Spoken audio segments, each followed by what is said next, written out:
শিক্ষাবিদ আমাদের পরম বন্ধু আজকের দিবসের আকর্ষণ জনাব আলহাজ হযরত মাওলানা রাফিক বিন সাঈদী সাহেব আলোচনা পেশ করছেন। মোহতারাম মাওলানা রাফিক বিন সাঈদী সাহেব বারাকাল্লাহু তাআলা ফি হায়াতিহি।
হবে, কিনা বলুন?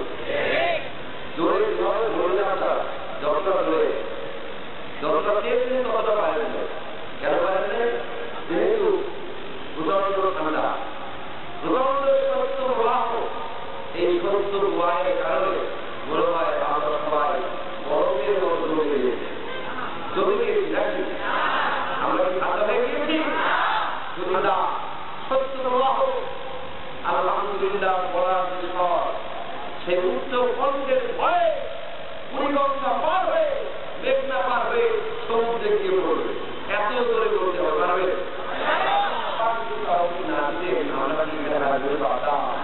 আর আমরা যারা আজকে মাহফিলে হাজির হয়েছি, প্যান্ডেলের নিচে বসে আছি, জায়গা না পেয়ে প্যান্ডেলের বাইরে রাস্তায় বিভিন্ন হয়েছি, আমরা প্রত্যেকেই শুরু থাকবা আমার নিজের কোনো বাংলা কথা কি বলেছে? আল্লাহ বলেছে আমার মাসিদে, আমার মসজিদে যারা হাজির হয় তারা সবসময় ভাগ্য হতে পারে না।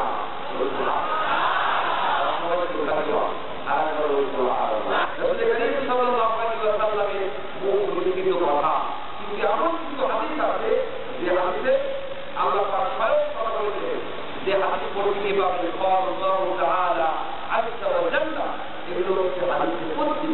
এরকম একটি হাদিসের কুদসিতে বর্ণিত হয়েছে আল্লাহ রাব্বুল আলামিনের একজন ফেরেশতা রাসূল পাক সাল্লাল্লাহু আলাইহি ওয়াসাল্লাম বলেছেন, আল্লাহ রাব্বুল আলামিনের একজন ফেরেশতা আছেন যারা বিভিন্ন জায়গায় আল্লাহ ইসরায়েলের সম্মানে ঘুরতে থাকে। তারা আল্লাহর স্মরণ করতে, কোরআন দিয়ে আলোচনা করতে, হাদিস নিয়ে আল্লাহ নিয়ে গাড়াপড়া করতে, সেই মানুষগুলোর সন্ধানে ওই ফেরেশতারা ঘুরতে থাকে।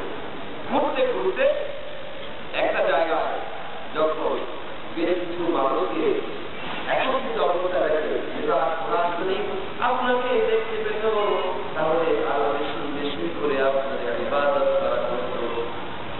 আল্লাহ আমার এই বান্দাগুলি আমার কাছে কি চায়? ফেরেশতারা জবাবে বলেন, আপনার এই বান্দাগুলি আপনার কাছে চায়, আপনার কাছে জান্নাত চায়, জান্নাত কামনা করে। আপনারা আপনার কাছে কি চান? আরো জোরে বলুন, কি চান? আল্লাহ রাব্বুল আলামিন বলেন, ওয়া আমার ফেরেশতারা, আমার এই বান্দাগুলি আমার জান্নাত কখনো দেখেছে নাকি? ফেরেশতারা জবাবে বলেন, আল্লাহ রাব্বুল আলামিন আপনার জাতির পছন্দ করে বলি, আপনার এই বান্দাগুলি আপনার জান্নাতের পছন্দ দেখে না। আল্লাহ রাব্বুল আলামিন বলেন, যদি আমার এই বান্দাগুলি আমার জান্নাতকে দেখতে পেত তাহলে কি হতো? ফেরেশতারা জবাবে বলেন, আল্লাহ রাব্বুল আলামিন আপনার এই বান্দাগুলি যদি আপনার জান্নাতকে দেখতে পেত তাহলে সেই জান্নাত লাভের জন্য তারা পরস্পর কম্পিটিশন করত, তারা পরস্পর প্রতিযোগিতায় লিপ্ত হয়ে যেত। আল্লাহ রাব্বুল আলামিন বলেছ, ও ফেরেশতারা, বলেছ তোমরা আমার এই বান্দাগুলি আমার কাছে জান্নাত চায়, কিন্তু তারা গুনাহগারি করছে কেন? তারা করছে অন্যায় বিবাদ কেন করছে? ফেরেশতারা বলেন, আল্লাহ রাব্বুল আলামিন আপনার এই বান্দাগুলি আপনার কাছে জাহান্নামের আগুন থেকে বাঁচতে চায়, সেই জন্যই কাঁদছে। আল্লাহ রাব্বুল আলামিন বলেন, তাহলে কি আমার এই বান্দাগুলি আমার জাহান্নাম কখনো দেখেছে নাকি? ফেরেশতারা জবাবে বলেন, আল্লাহ রাব্বুল আলামিন আপনার জাতির কসম করে আবার বলি, আপনার এই বান্দাগুলি আপনার জাহান্নাম কখনোই দেখে নাই। আল্লাহ রাব্বুল আলামিন বলেন, যদি আমার এই বান্দাগুলি আমার জাহান্নামকে দেখতে পেত তাহলে কি হতো অবস্থাটা? ফেরেশতারা বলেন, আল্লাহ রাব্বুল আলামিন আপনার এই বান্দাগুলি যদি জাহান্নামকে একটি বারের জন্য দেখতে পেত তাহলে ওই জাহান্নামের আগুনের আযাবের ভয়ে ভীত সন্ত্রস্ত হয়ে এর থেকে আরো বেশি বেশি করে তারা থাকতে থাকতো, ভালো থাকতো। আল্লাহ রাব্বুল আলামিন বলেন, ও ফেরেশতারা, আমার এই বান্দাগুলি আমাকে দেখে নাই, আমার জান্নাত দেখে নাই, আমার জাহান্নাম দেখে নাই, কিছু না দেখি তারা ইবাদত করে আমার কোরআনের মাহফিলে, আমার কিতাবের সম্মেলনে, আমার জিকিরের মাহফিলে তারা হাজির হয়ে গিয়েছে। ও আমার ফেরেশতারা, তোমরা সাক্ষী থেকে যাও,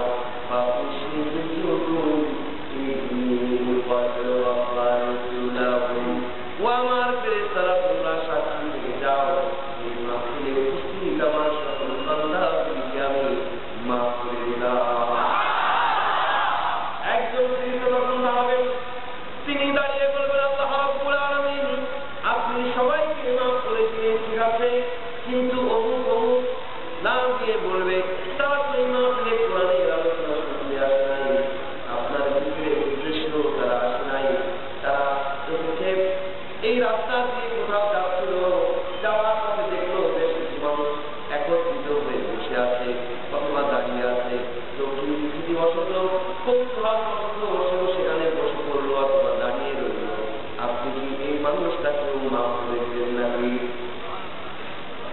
আল্লাহ রাব্বুল আলামিন বলেন, ও ফেরেশতা, শুনে রাখো, আমার কোরআনের মাহফিলে, আমার জিকিরের মাহফিলে যারা যে অবস্থায় হাজির হোক না কেন, তারা কখনোই হতভাগ্য হতে পারে না।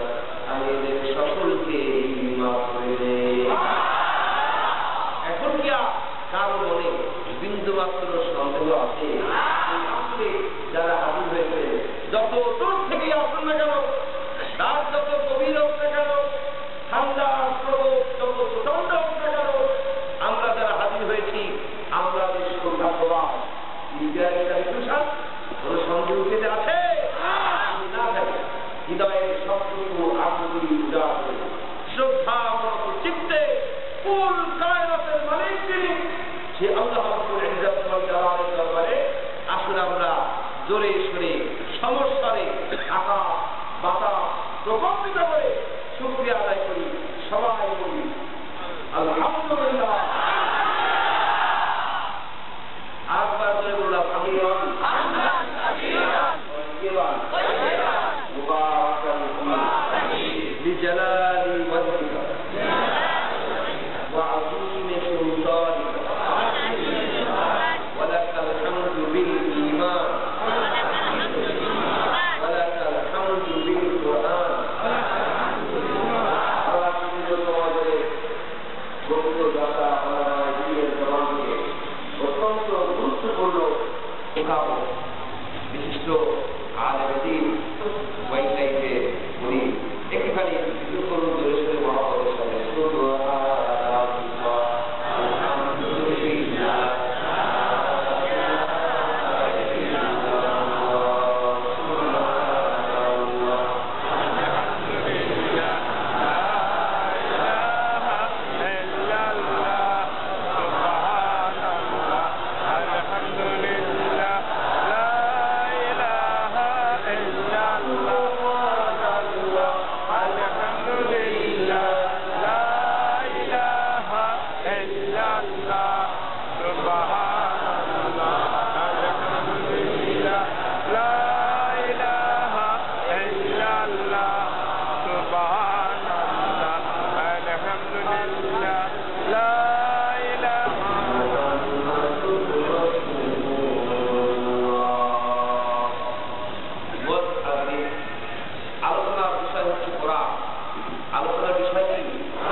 সবচেয়ে বড় নিয়ামত। এই বিশ্ববাসীর জন্য আনন্দের কোন বিষয় যদি থেকে থাকে, গর্বের কোন বিষয় যদি থেকে থাকে, অহংকারের কোন বিষয় যদি থেকে থাকে, তাহলে সেই জিনিসটার নাম কি? আর কি এই বিশ্ববাসীর জন্য অত্যন্ত আনন্দের বিষয়। যেহেতু আল্লাহ খুবই দয়া করে বিশ্ববাসীর মুক্তির জন্য কোরআন অবতীর্ণ করেছে।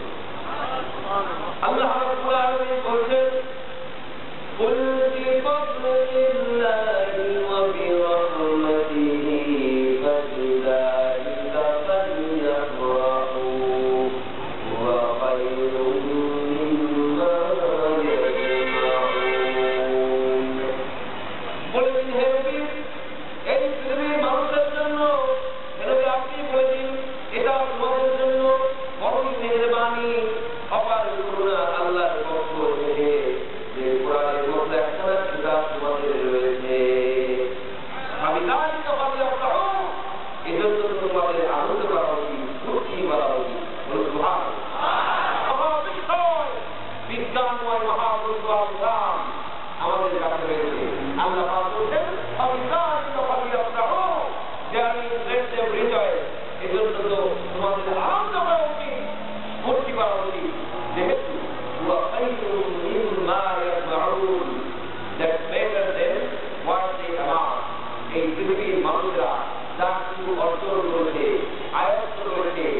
পরিচয় করেছে এই সকল কিছু থেকে উত্তর হচ্ছে কোরআন। এই বিশ্বের মানুষেরা সংগ্রহ করে অর্থ সম্পদ অর্জন করে খ্যাতি বৃত্ত বৈভব আল্লাহ বিশ্বের মানুষরা সঞ্চয় করে টাকা পয়সা অর্থ সম্পদ বৃত্ত বৈভব প্রভাব প্রতিপত্তি আল্লাহ সুস্পষ্ট করে বলছেন এগুলোর কোনো দাম নাই, বরং এই পৃথিবীতে মানুষের জন্য শ্রেষ্ঠ সম্পদ হচ্ছে কোরআন হাকিম। যেহেতু এই কোরআন মানুষকে দাসত্বের শৃঙ্খল মুক্তি দিয়েছে, নারীর অধিকার দিয়েছে, শ্রমিকের অধিকার দিয়েছে, সাদা কালো বড় বৈষম্য দূর করে দিয়েছে, মানুষকে মানুষের মর্যাদায় প্রতিষ্ঠিত করেছে। কোরআন যখন নাজিল হল সেই যুগে মানুষের কোনো মর্যাদা ছিল না, নারীর কোনো মর্যাদা ছিল না। নারীরা হাতে মাঠে ঘাটে বাজারে পণ্য সামগ্রীর মতো চাল ডালের মতো বেগুন করলার মতো পণ্য সামগ্রীর মতো কেনাকাটা করুন না। এরা ছিল সেই যুগ, যে যুগে গায়ের রং তাদের কালো, খ্রিস্টান ধরে পড়ে সীতাঙ্গরা প্রবন্ধ করত, কালো চামড়ার মানুষদেরকে শোষণ করত, নির্যাতন করত।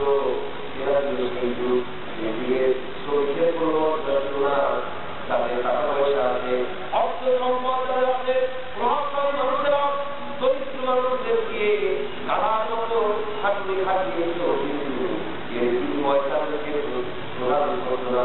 এই ছিল সেই সমাজ ব্যবস্থা। এই কোরআনের মাধ্যমে মানুষের অধিকারগুলো তার যার কাছে পৌঁছে দিলেন, নারীর অধিকার দিয়েছেন, শ্রমিকের অধিকার দিয়েছেন, সাদা কালো বর্ণ বৈষম্যকে মজবুত করেছেন, খবর দিয়েছেন। এজন্য কোরআন যে রাতে অবতীর্ণ হয়েছে সেই রাতকে আল্লাহ পাক নাম দিয়েছেন কি? লাইলাতুল কদর, মহিমান্বিত রাত, নাইলাতুল যিকরি, মর্যাদা সম্পন্ন রাত হচ্ছে সেই রাত। আর এই রাত হচ্ছে এমন রাত, খায়রুম মিন আলফি শাহর, সহস্র মাসের চেয়েও সেরা রাত। সেই রাত হচ্ছে লাইলাতুল কদর, যে রাতে আল্লাহ রাব্বুল আলামিন এই কোরআন অবতীর্ণ করেছেন। আমরা অনেকেই সহস্র মনে করি 1000 মাস, ক্যালকুলেটর দিয়ে হিসেব যদি করে তাহলে দেখতে পাবেন 1000 মাস হয় 83 বছর 4 মাস। কিন্তু আল্লাহ রাব্বুল আলামিন ঘুরে ঘুরে এই কথা বলেন নাই যে এই রাতের ইবাদত, কোরআন নাযিলের রাতের ইবাদত কোনে কোনে 83 বছর 4 মাসের ইবাদতের সমান, তা কিন্তু বলেন নাই। বরং তারা দিনের আরো করছে, আরবিতে সংখ্যা নির্ভর ছাড়া অনেক অনেক বহু প্লেন এটা বোঝাবার জন্য আরবিতে আল ব্যবহৃত হয়। সহস্র সহস্র, খায়রুম মিন আলফি শাহর, সহস্র মাসের চেয়েও সেরা। এ কথা বলতে আল্লাহ পাক এটাই বুঝিয়েছেন। মাসের পর মাস ধরে, কালের পর কাল ধরে, যুগের পর যুগ ধরে, শতাব্দীর পর শতাব্দী ধরে এই বিশ্ববাসীর যে কল্যাণ সাধিত হয়নি, এই রাতে এই কোরআন নাযিলের মাধ্যমে আল্লাহ রাব্বুল আলামিন এটাকে পূরণ হবে হবে না। সেই জন্য আল্লাহ পাক কি ব্যবস্থা করেছেন, পৃথিবীর প্রত্যেকটা দেশে একদিন করে স্বাধীনতা দিবস আজকে না বলুন। আমাদের প্রিয় জন্মভূমি বাংলাদেশ স্বাধীনতা দিবস কবে? 16 ডিসেম্বর বিজয় দিবস। হিস্টোরিতে স্বাধীনতা দিবস কবে? ভারতে 14ই পালন করা হয় হঠাৎ। তো একদিন এই স্বাধীনতা উৎসব বিশ্বের দাসত্বের শৃঙ্খল থেকে মুক্তি, একটা ভিন দেশে শোষণ নির্যাতন নিপীড়ন থেকে মুক্তি লাভের আনন্দ, স্বাধীনতার আনন্দ একদিন উদযাপন করলে হবে সম্ভব। কিন্তু গোটা বিশ্ববাসী যেখানে অন্ধকারের অতল গহীনে নিবর্তিত ছিল, সেই অন্ধকারের অতল গহীন থেকে মুক্তি লাভের গোটা বিশ্ববাসী মুক্তি লাভের যে আনন্দ, দেশের আনন্দ নয়, একটি কম নয়, গোটা বিশ্বে সকল মানুষের মুক্তি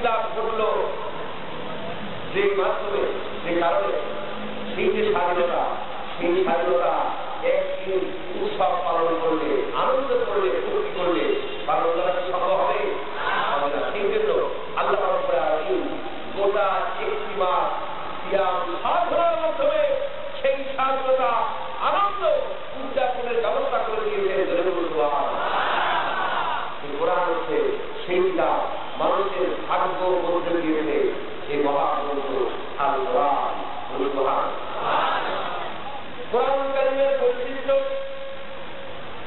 প্রথমত বলা যায়, কোরআন কারীম হচ্ছে এমন বৈশিষ্ট্য মণ্ডিত যা সমস্ত নবীরা কিছু না কিছু মর্যাদা ছিল। প্রত্যেক নবীর কিছু না কিছু মর্যাদা ছিল। যেমন মূসা আলাইহিস সালামের মর্যাদা ছিল, তিনি তার হাতের লাঠি বেঁধে সঙ্গে সঙ্গে সেই লাঠি বেঁধে যেত, সাপ হয়ে যেত। হযরত ঈসা আলাইহিস সালামের মর্যাদা ছিল, তিনি যদি কোন অন্ধ ব্যক্তির চোখে হাত দিয়ে দিতেন, অন্ধ ব্যক্তির সঙ্গে সঙ্গে চোখমান হয়ে যেত। তিনি যদি কোন কুষ্ঠ ব্যাধিতে আক্রান্ত ব্যক্তির গায়ে হাত দিয়ে দিতেন, কুষ্ঠ ব্যাধিতে আক্রান্ত ব্যক্তি সঙ্গে সঙ্গে সুস্থ হয়ে যেত। কিন্তু হযরত মূসা আলাইহিস সালামকে আল্লাহ রাব্বুল আলামিন হযরত মূসা আলাইহিস সালাম ইন্তেকালের পর সেই লাঠিকেও তিনি সাথে করে নিয়ে যান, দুনিয়ায় রয়ে গিয়েছে। সেই লাঠিটা দিয়ে আজ পর্যন্ত কেউ একটা ছোট্ট সাপ বানাতে পেরেছে কিনা? একটা খেলনা সাপও কেউ বানাতে পেরেছে? হযরত ঈসা আলাইহিস সালামকে আল্লাহ রাব্বুল আলামিন মুছে নেবার পর তাকে যারা বলে মনে করে সেই খ্রিস্টানরা বর্তমান বিশ্বে সবচেয়ে অনুসরণ করছে খ্রিস্টানদের বেশি। সেই খ্রিস্টানরা দুনিয়ার বুকে অসংখ্য পরিমাণে রয়ে গিয়েছে। একজন খ্রিস্টান পাখি রোগী হাতের ছোঁয়া দিয়ে ভালো করতে পেরেছে কিনা? অন্ধের চোখে হাত দিয়ে অন্ধের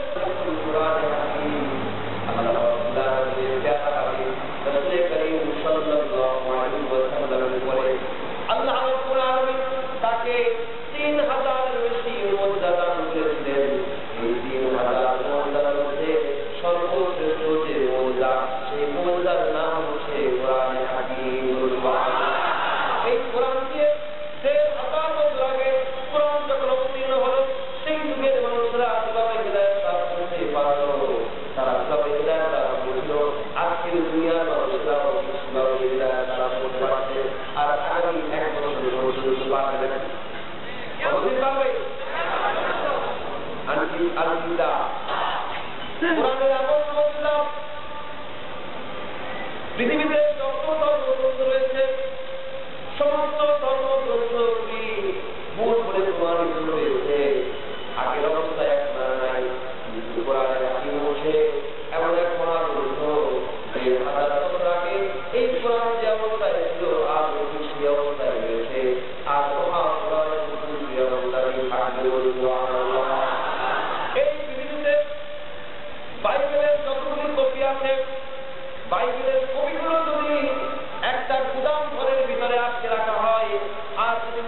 কাছে দায়িত্ব পৃথিবীর মানুষের হাতে ছেড়ে দেন নাই, বরং এ দায়িত্ব তিনি নিজের হাতে রেখে দিয়েছেন।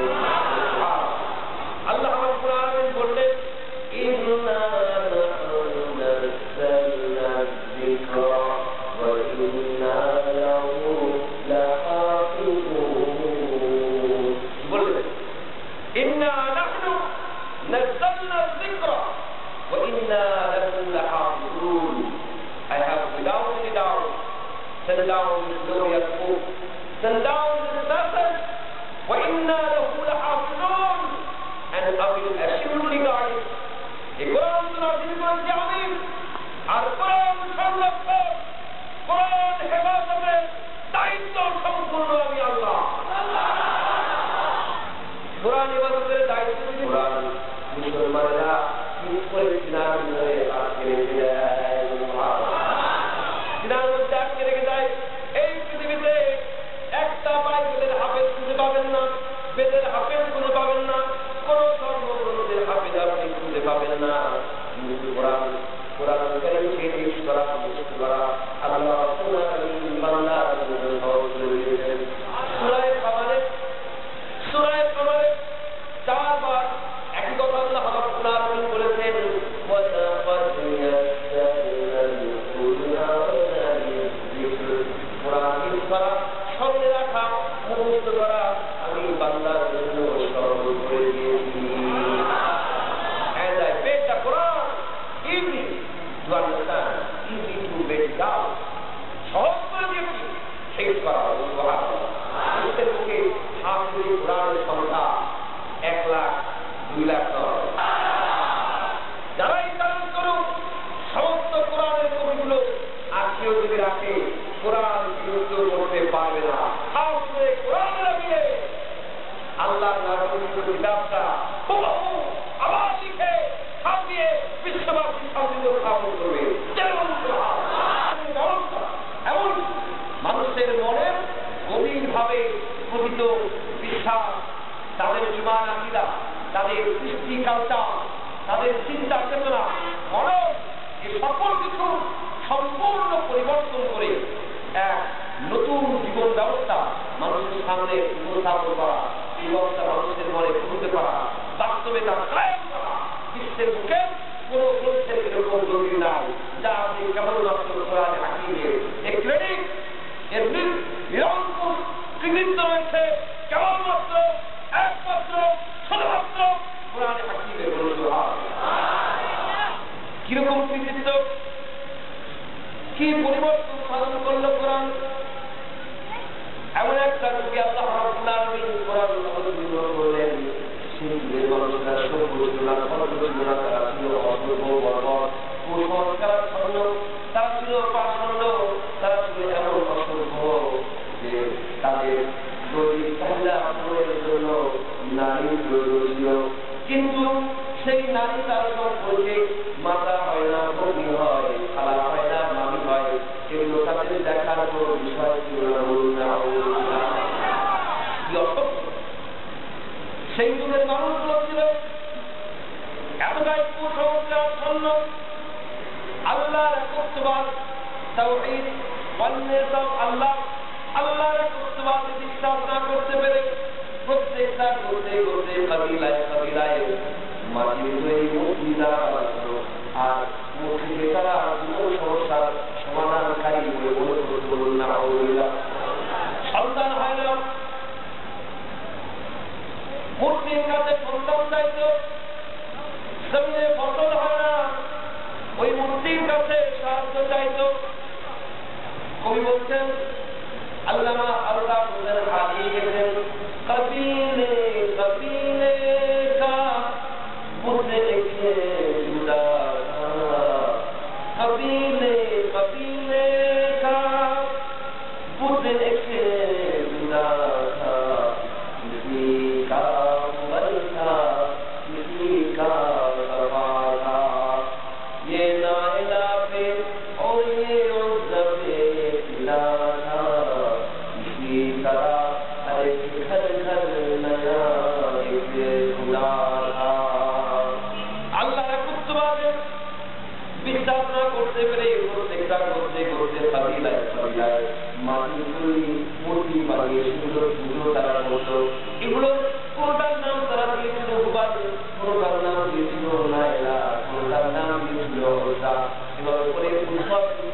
নাম দিয়ে মাটির তৈরি পাথরের তৈরি মূর্তি বানিয়ে সেগুলোর পুজো অর্চনা তারা করত আর মূর্তির কাছে তারা সবার চাইত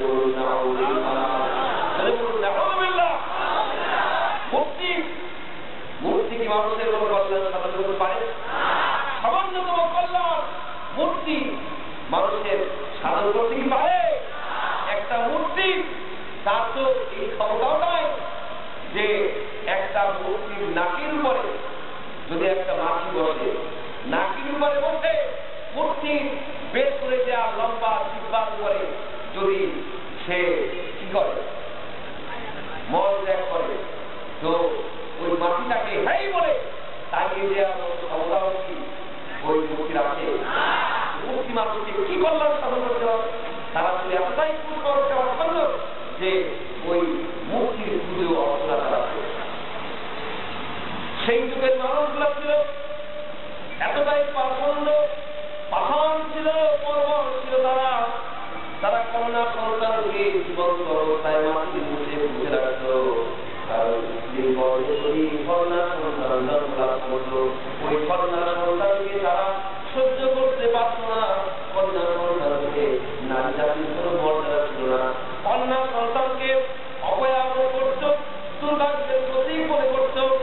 দুর্ভাগ্যের প্রতীক মনে করে ওই কন্যা সন্তানকে নিজ হাতে গলা টিপে বেড়ে ফেলতে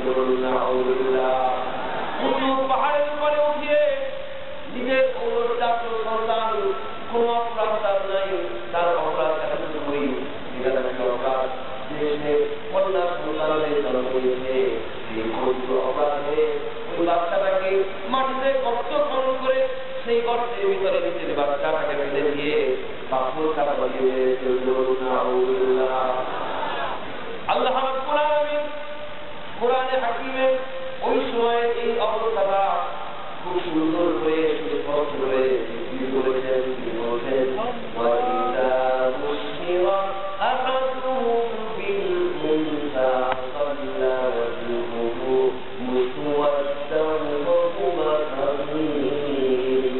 সেই সমাজের কোন মানুষের কাছে যদি অন্য সন্তান জন্ম লাভে সংবাদ দেওয়া হতো তখন দরজায় তার উঠার আলো বেড়ে যেত।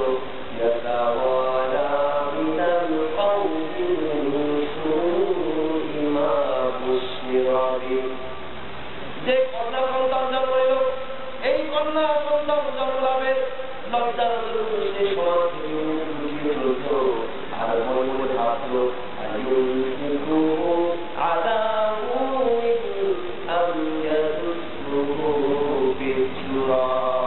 আর মনে ভাবত কন্যা সন্তান জন্ম নিয়েছে, সমাজের লোকেরা আমাকে অপমান করছে, এখন আমি কি করবো?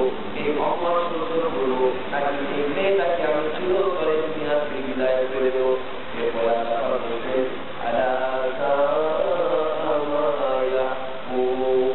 কত খারাপ সিদ্ধান্ত তারা মানে হচ্ছে শেষ পর্যন্ত এই কন্যা সন্তানকে চিরতরে দুনিয়া থেকে বিদায় করে দেওয়ার সিদ্ধান্তই পাকা করে সেই যুগে এক ব্যক্তি আল্লাহ হাবিবের দরবারে এসে কালেমা করে ইসলাম কবুল করে বর্ণনা করেছিল কিভাবে কি কোন পদ্ধতিতে মর্মান্তিক ভাবে নিজের কন্যা সন্তানকে দুনিয়া থেকে শেষ করে দিল। ওই ব্যক্তি মুশরিক কালেমা পড়ে ইসলাম কবুল করল। তারপরে বলল, ইয়া রাসূলুল্লাহ, কালেমা করেছি, ইসলাম কবুল করেছি, জীবনের সমস্ত গুনাহ আল্লাহ মাফ করে দিয়েছেন নাকি? আল্লাহ আপনি বললেন, তুমি কারো সঙ্গে গোসল করেছো, তোমার কোনো গুনাহ বাকি নাই, তুমি ইসলাম কবুল করেছো, কালেমা পড়েছো, তুমি একটা নবজাত শিশুর মতো মাফ করলে গুনাহ।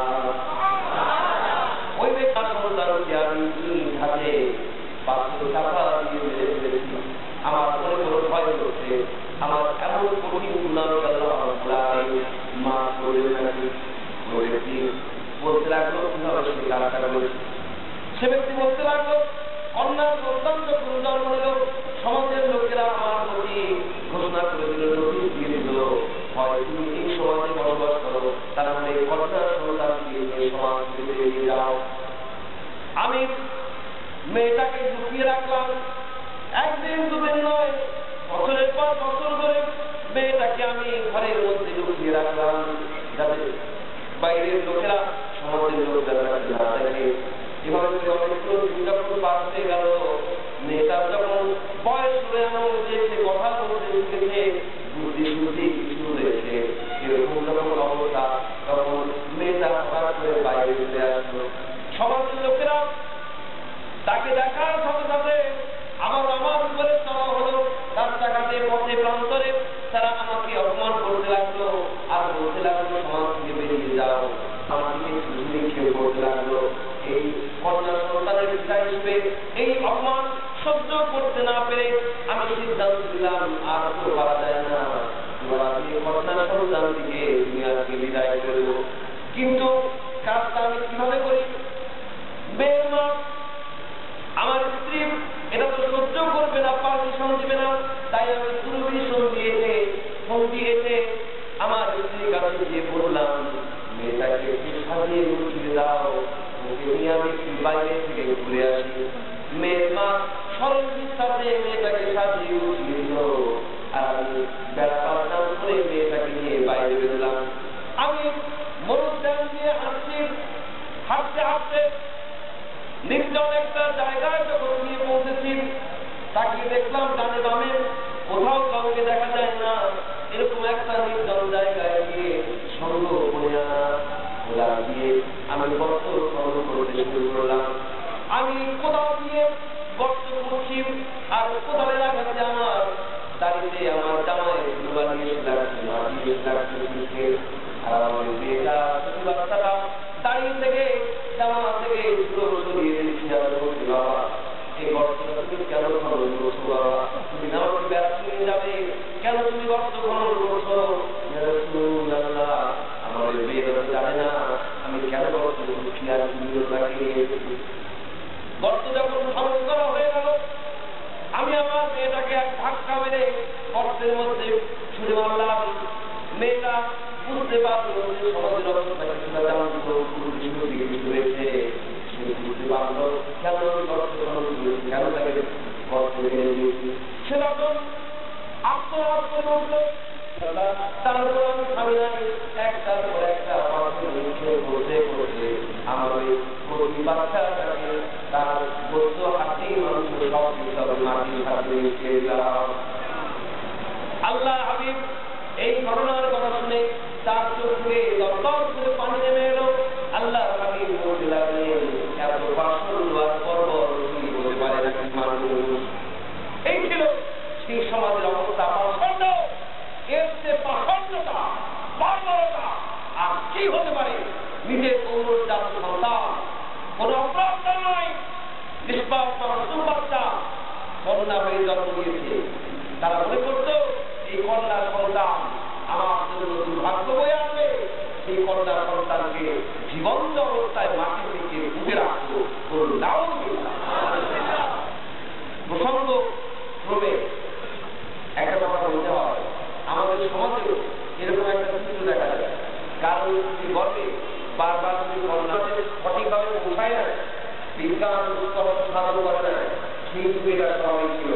কিন্তু আজ আমাদের মাঝে কোরআন রয়েছে, আর কিনা বলুন বিজ্ঞান সন্তান পুত্র কিংবা কন্যা হোক, এর জন্য দায়ী হচ্ছে দায়ীকে স্ত্রী।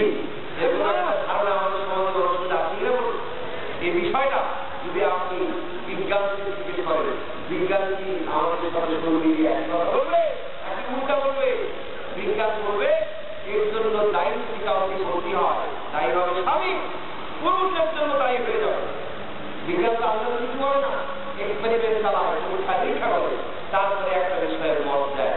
এই বিষয়টায় বিজ্ঞান বলছে মানুষের শরীর 23 জোড়া ক্রোমোজোম করছে। কয় জোড়া?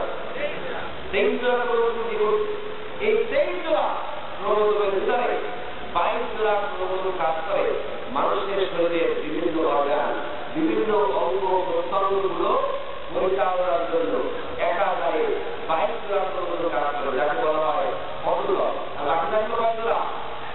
এই 1 জোড়া ক্রোমোজোমের বিজ্ঞান নাম দিয়েছে সেক্স ক্রোমোজোম। বিজ্ঞান পুরুষের শরীরে যে 1 জোড়া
কন্যা সন্তান জন্ম রাসূলুল্লাহকে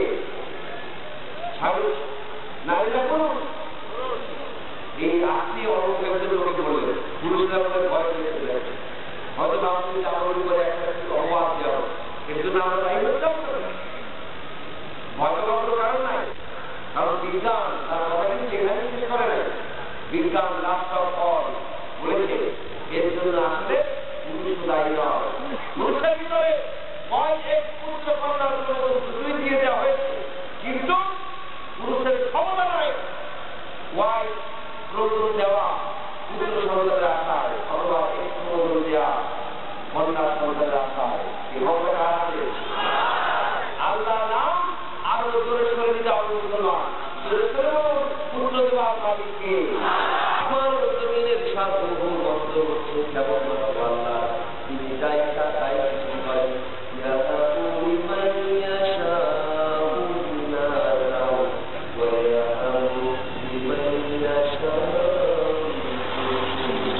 তিনি যাকে ইচ্ছা কন্যা সন্তান দান করেন, যাকে ইচ্ছা পুত্র সন্তান দান করেন।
সিদ্ধান্তের কথা বলে গেলেন, সেখান থেকে চলে গেলেন।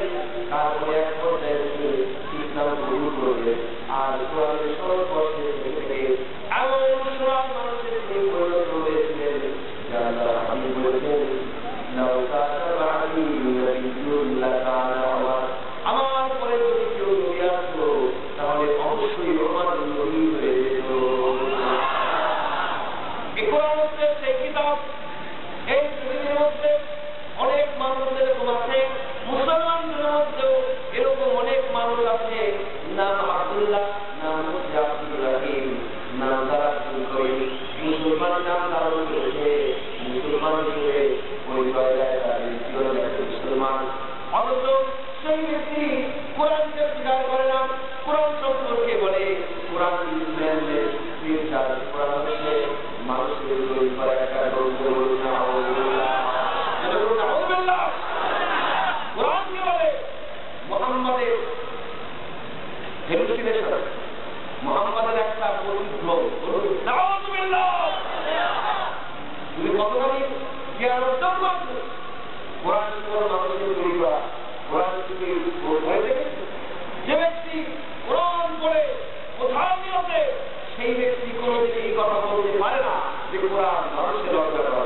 বলতো ভাব কোরআন এমন বৈশিষ্ট্যমণ্ডিত কিতাব, কোরআনের কথাগুলি হযরত ইব্রাহিম আলাইহিস সালামের মুখ থেকে বেরিয়েছে নাকি রাসূল কারীম সাল্লাল্লাহু আলাইহি ওয়াসাল্লামের মুখ থেকে? কারণ থেকে রাসূল কারীম সাল্লাল্লাহু আলাইহি ওয়াসাল্লামের মুখ থেকে এই বিশ্ববাসী কোরআনের আওয়াজ শুনে, কোরআনের তেলাওয়াত শুনে কালামে রব্বানি শুনতে পেয়েছে। ওই একই পবিত্র মুখ থেকে আবার হাদিসের বাণী শুনতে পেয়েছে। কিনা বলে কোরআন এবং হাদিস দুটোই মানুষরা শুনল যে ব্যক্তির কাছ থেকে দুইটা গ্রন্থের দুইটা কথা খরচ বর্ণনা ভঙ্গি একই রকম হওয়ায় স্বাভাবিক ছিল কিনা? আপনারা যারা এই মাহফিলে এসেছে নিঃসন্দেহে কোরআন হাদিস আপনারা অধ্যয়ন করেন, আপনারা এই স্বীকারোক্তি দিন কোরআনের সাথে হাদিসের বক্তব্যে, কোরআনের সাথে হাদিসের ভাষার লালিত্যে, কোরআনের সাথে হাদিসের বর্ণনা ভঙ্গি পার্থক্য আছে কিনা বলুন? অবশ্যই আছে। কোরআনের সাথে হাদিসের দাবি আর কোরআনের দাবি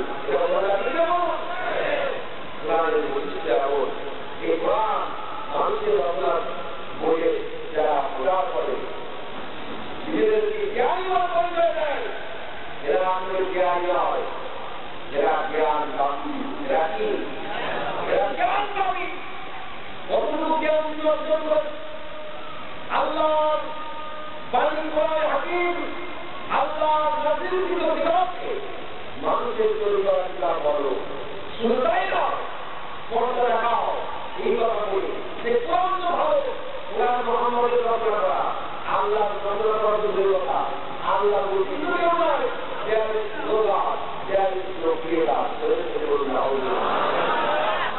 অন্যকে অর্জন করছো গিয়ে আমাদের আবিষ্কার হয়ে গিয়েছিল। আল্লাহ অস্বীকার করো, কোরআনকে অস্বীকার করো, তুমি জ্ঞান নয়, তুমি শয়তানের চক্র, তুমি জ্ঞান ভঙ্গি, তোমার জ্ঞান কেমন যদি বিন্দুমাত্র তোমাকে ফিরিয়ে দিবে না।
এভাবে করে কবিতা লিখে প্রতিযোগিতা করতো। সেই যুগে আল্লাহ কোরআন রচনা করলেন। আর কোরআন রচনার ধারাবাহিকতায় সূরা কাউসার হলো 3 আয়াত বিশিষ্ট সূরা রচনা করুন। সূরা কাউসার আপনারা জানেন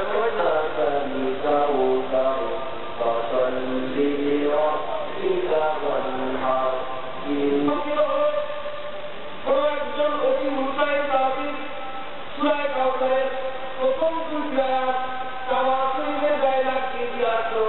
আর ঘোষণা করল সর্বত্র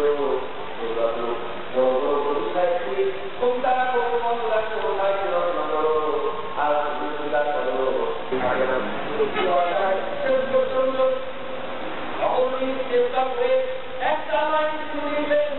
সেই লাইনটা অস্ট্রেলিয়া থেকে নয়, অন্য দিক থেকে দিয়ে আবার প্রমাণ করলেন। তিনি যারা দেখে আছেন সেটা হচ্ছে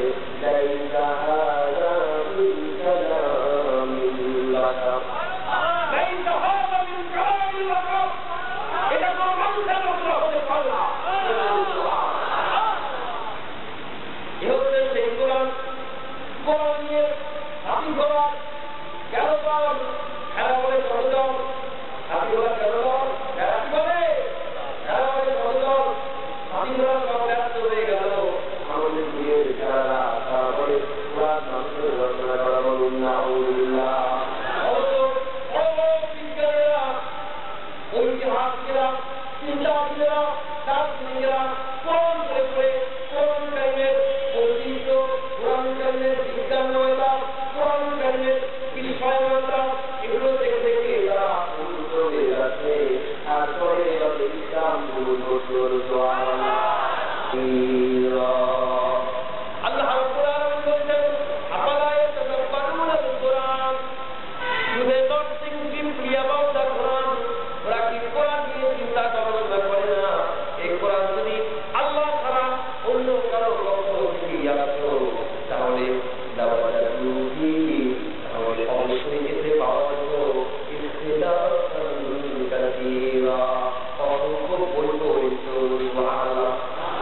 আল্লাহ পাক বললেন কোরআন যদি আমি ছাড়া অন্য কেউ নাযিল করতো কোরআনের মধ্যে উল্টাপাল্টা কথা পাওয়া যেত। তার মানে হচ্ছে কোরআন যা লেখা হয়েছে, যা বর্ণনা করা হয়েছে তার সাথে বাস্তবতার কোনো মিল খুঁজে পাওয়া যেত না। কোরআন হচ্ছে একরকম, বাস্তবে দেখা যেত তার অন্যরকম। কিন্তু দেখা যাচ্ছে 1000 বছর আগে কোরআন যা কিছু বলছে আজকে বিজ্ঞানীরা সেটাই বুঝতে পারছে। আবার বিজ্ঞানীরা সেখানে ব্যস্ত হয়ে যাচ্ছে, কোরআন সেখানে সঠিক তথ্য প্রদান করছে। একটু যদি চিন্তা করি কোরআনের আয়াতগুলো দিয়ে 2-1টি আয়াত উল্লেখ করতে চাই। যেমন ধরুন সূরা হাদীদ, কোন সূরা? সূরা হাদীদ আমরা পড়েছি। হাদীদ মানে কি? লোহা, দা আয়রন। আল্লাহ রাব্বুল আলামিন সূরা হাদীদে ঘোষণা করছেন ওয়া আনজালনাল হাদীদা ফীহি বা'সুন শাদীদুন ওয়া মানাফি'ু লিন-নাস। আল্লাহ পাক বলছেন ওয়া আনজালনাল হাদীদা, আমি লোহা নাযিল করেছি, ফীহি বা'সুন শাদীদ, এতে রয়েছে প্রচুর শক্তি, মাইটি পাওয়ার, ওয়া মানাফি'ু লিন-নাস। কি বললেন আল্লাহ পাক? আল্লাহ পাক বললেন ওয়া আনজালনাল হাদীদা, আই হ্যাভ রিভিলড আয়রন, আমি লোহা নাযিল করেছি। এই আয়াত আমরা অনেকেই পড়েছি, কিন্তু কখনো কি এই বিষয়টা চিন্তা করেছি যে আল্লাহ পাক যে বললেন ওয়া আনজালনাল হাদীদা, আমি লোহা নাযিল করেছি, এটা আবার কেমন ব্যাপার? লোহা আবার নাযিল হয় কিভাবে? নাযিল হওয়া মানে কোনো কিছু উপর থেকে নিচে নামা, এর নাম কি? নাযিল হওয়া। বিমান যখন রানওয়েতে ল্যান্ড করে এটাকে বলা হয় কি? বিমান নাযিল হয়েছে, ঠিক কিনা? আবার বৃষ্টি যখন পড়ে ওটাকে বলা হয় কি? বৃষ্টি নাযিল হচ্ছে। কোরআন কি হয়েছে? নাযিল হয়েছে। উপর থেকে নিচের দিকে যা আসে এটা নাযিল হচ্ছে, নাযিল হওয়া। তো আল্লাহ পাক বলেন ওয়া আনজালনাল হাদীদা, আমি লোহা নাযিল করেছি। এটা কেমন কথা? লোহা আবার নাযিল হয় কিভাবে? আমরা তো আয়াত দেওয়া করেই খেলা। কিন্তু বিজ্ঞানীরা তারা এই বিষয়টা নিয়ে চিন্তা গবেষণা করেছেন। চিন্তা করে দেখলেন যে কোরআন যে বলছে লোহা আমি নাজিল করেছি, আসলেই তো এই দুনিয়ার মুখে লোহা উৎপন্ন করা সম্ভব নয়। এই দুনিয়ায় লোহা দিয়ে